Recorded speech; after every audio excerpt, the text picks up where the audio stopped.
رزق دروازے توڑ کر آئے گا۔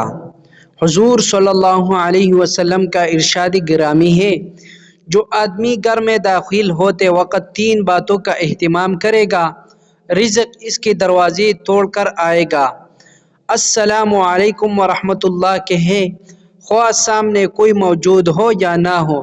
اس کے بعد ایک مرتبہ سورۃ الاخلاص پڑھے، قل هو اللہ احد اللہ الصمد لم یلد ولم یولد ولم یکن له کفوا احد۔ پھر مجھ پر ایک مرتبہ درود بھیجے، وہ درود یہ ہے جو میں پڑھ کر سناتا ہوں، صلی اللہ علی حبیبہ محمد وآلہ واصحابہ وسلم۔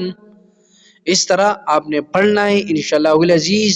کچھ دنوں کے بعد آپ خود دیکھ لیجیے گا انشاءاللہ العزیز رزق بھر کے آئے گا گھر میں۔